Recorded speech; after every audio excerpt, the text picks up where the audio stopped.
Hello, YouTube, and welcome back to another book review from me, your humble host, Logan Albright. Today I have an exciting one to talk to you about. It is the novel Hangsaman by Shirley Jackson. Now, I have a long-time admirer of Shirley Jackson. I love her work. I love We Have Always Lived in the Castle, which is one of the first books I reviewed on this channel. And I love her short stories. I love The Lottery and many of her other short stories. Haunting of Hill House, everyone else loves Haunting of Hill House. Strangely, I don't love that one as much. It's okay, but it didn't grab me the way the other novels grabbed me. But I think she is a really great writer.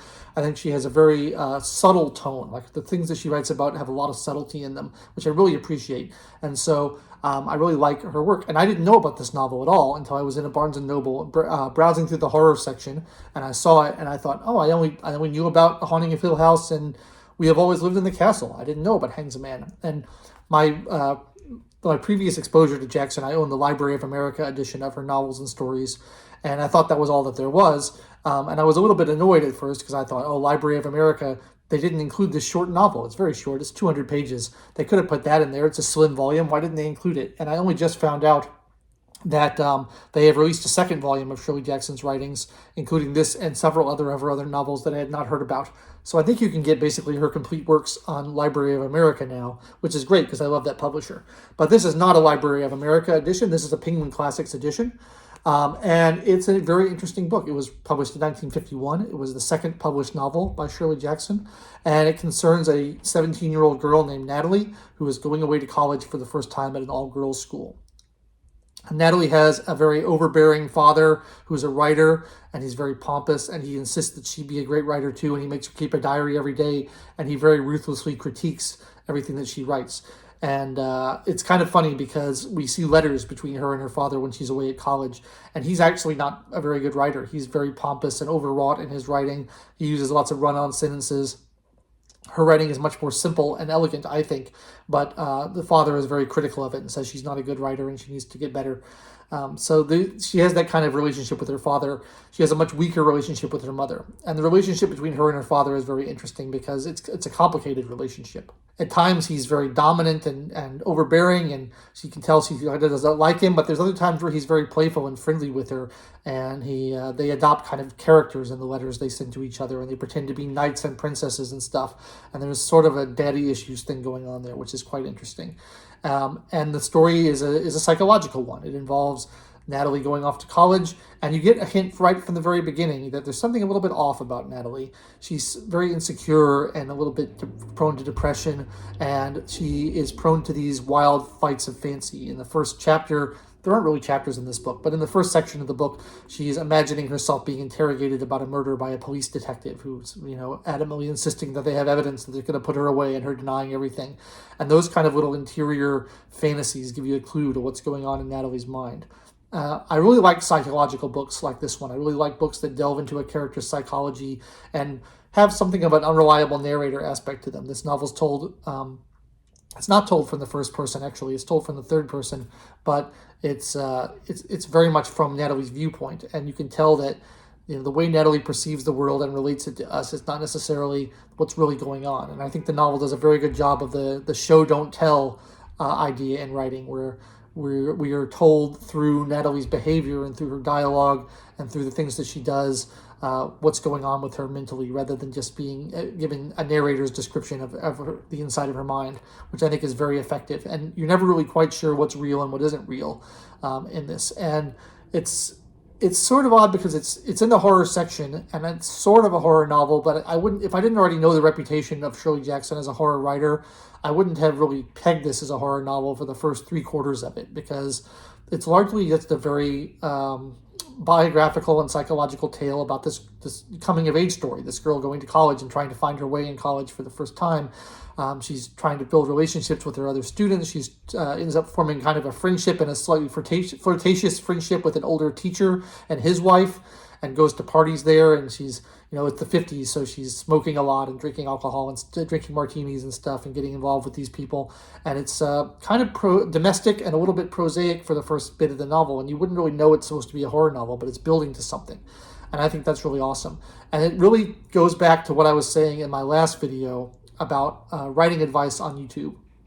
And this is like the perfect book to follow that up with, because it totally illustrates the point I was trying to make.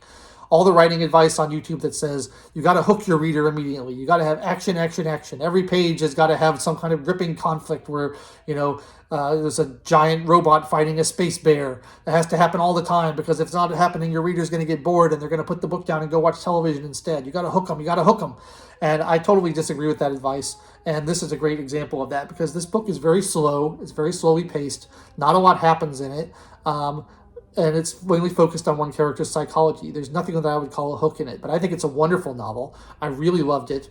The last 50 pages of it are totally gripping. I will say it did not end as I expected it to end at all. I had a certain, I don't want to spoil it, but I had a certain expectation for what was going to happen, and it did not happen. Something else entirely happened, and I was very pleased and happy with that ending.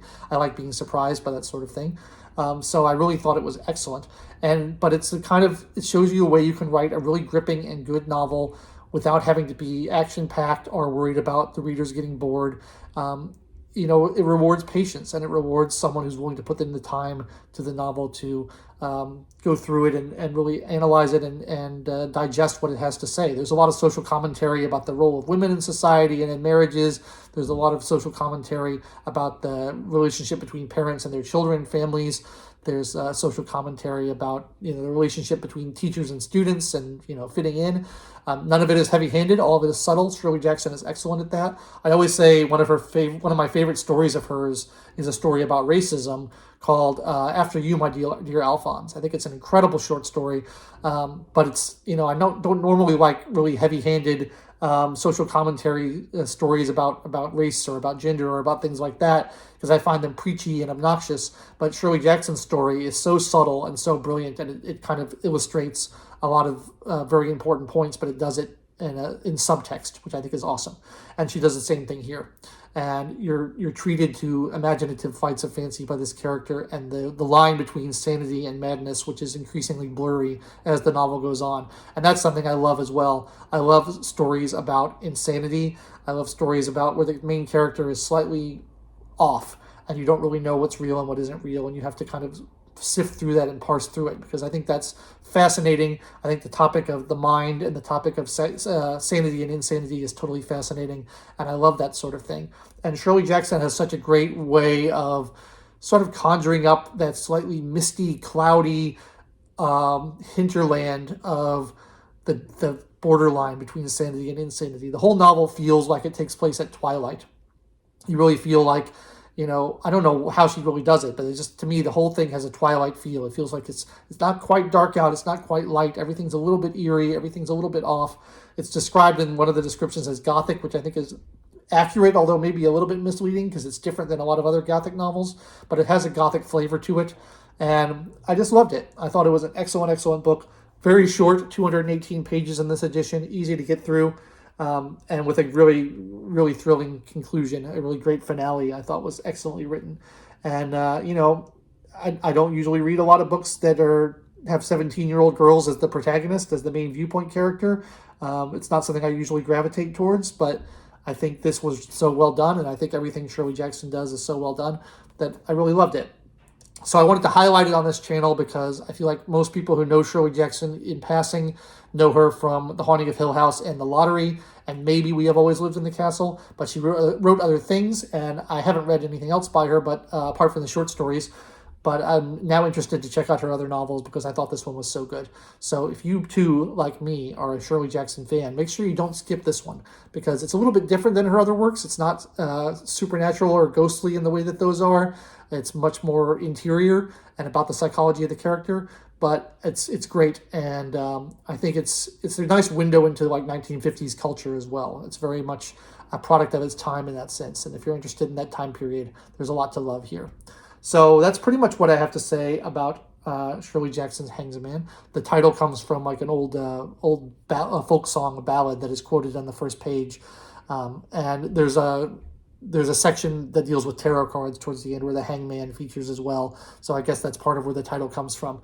But it's a very interesting book, and it reminds me a little bit of, I've talked about on this channel before, one of my very, very favorite books, Anna Kavan's Ice, which also deals with a character kind of teetering on the brink of madness, and it made me think of that because it's sort of the same thing going on, although in a very different setting and with a very different set of stakes, I guess I would say. But I loved it, and you should love it too. So if you've read Shirley Jackson's Hangsaman and you have thoughts on it, please leave them in the comments down below. If you've read anything else by Shirley Jackson and you have thoughts on them, leave them in the comments down below. If you enjoyed the review, please like the video and subscribe to the channel.